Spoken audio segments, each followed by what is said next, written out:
Seja bem aceito, palavras da minha boca, meditar no meu coração, perante tua face, ó Senhor, rocha minha e redentor meu.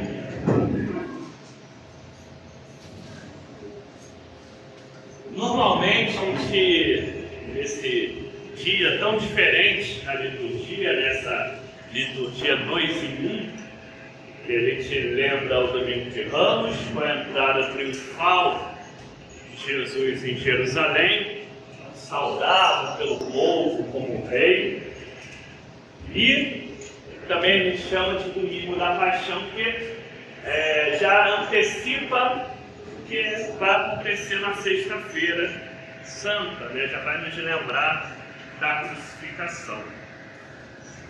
E normalmente a gente tende a lembrar muito desse grande carrossel de emoções que tem nesse período, né? A gente sai Quaresma, com aquele momento penitencial, aquele momento de rever a nossa vida, e nessa entrada da Semana Santa a gente vem para o Domingo de Ramos, né? E aí celebrando, de certa forma, a vitória de Jesus, mas logo depois já vem a crucificação, já joga balde de água fria de novo.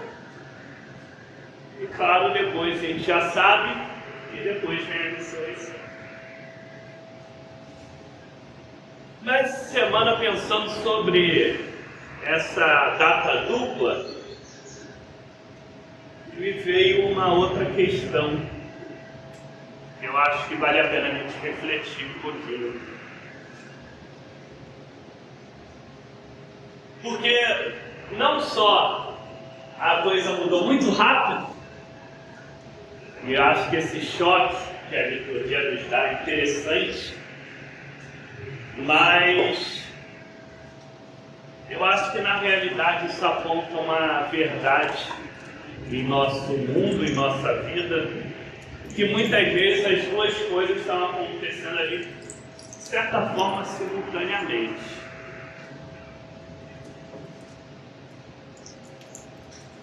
Quando a gente fala sobre a crucificação de Jesus, a gente sempre fala sobre ele ser uma vítima inocente,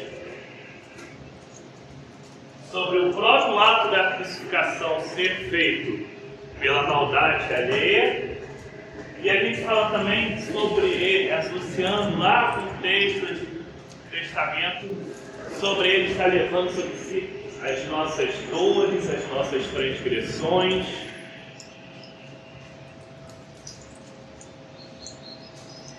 E aí às vezes a gente esquece um fato muito importante quando a gente fala da igreja como povo de Cristo, que todos nós devemos viver e manifestar Jesus na nossa vida, no nosso mundo. Como é que a gente pode dizer que essas duas coisas acontecem tão simultaneamente no nosso mundo? Simples, mas a gente olhar um pouquinho para ele. É verdade que muitas vezes em nosso mundo a gente vê as pessoas, tal como aqueles que estavam lá em Jerusalém, amando a Cristo como Rei, louvando a Deus, né, se colocando ali como servos dele. Mas muitas vezes, quando a gente vai olhar bem o que acontece no nosso mundo, e não raro com as mesmas pessoas, estar crucificando Cristo novamente, todos os dias, continuamente, porque na verdade as ações que nós fazemos, e você deixa lá registrado lá em seu sermão famoso, né, que aquilo que a gente faz aos menores, aos pequeninos, nós fazemos a eles.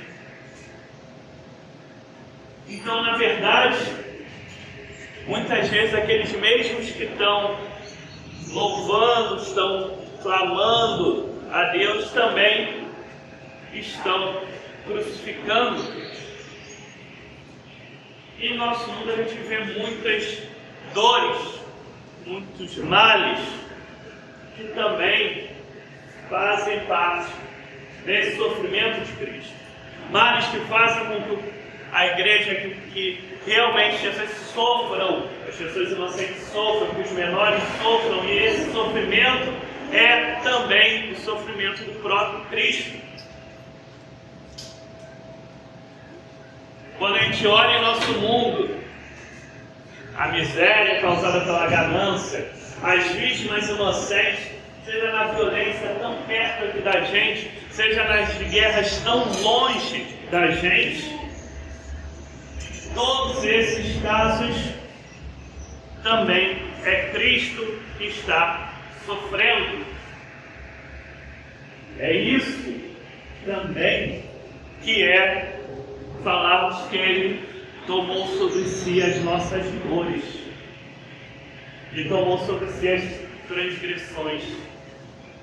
Não só aquelas nossas faltas, nossos erros, nossos pecados individuais, mas os nossos erros, faltas, pecados contra a humanidade. Quando a gente olha diariamente, todo tipo de mal, esse que a gente citou, das guerras, da violência, os abusos de crianças, é a própria violência doméstica, é uma série de outras situações que continuamente colocam ainda dor e sofrimento do povo de Deus e, consequentemente, do próprio Cristo. E pior, muitas vezes, é o mesmo que louva, que exalta, que o seu nome também é um princípio.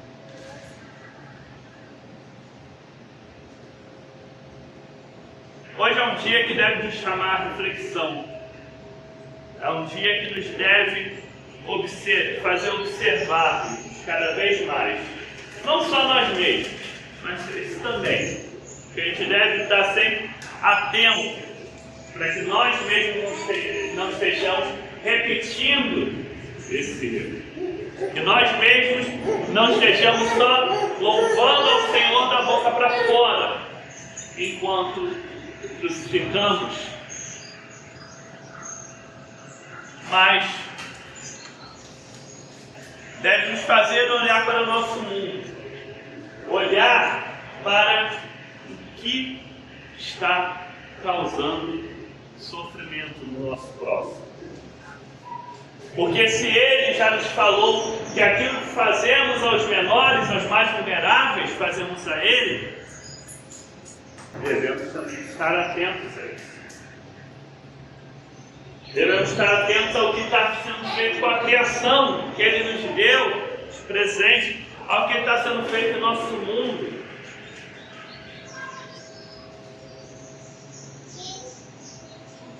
Foi Ele que disse que nós somos chamados a sermos sal da terra e luz do mundo. O sal que dá sabor, a luz que ilumina.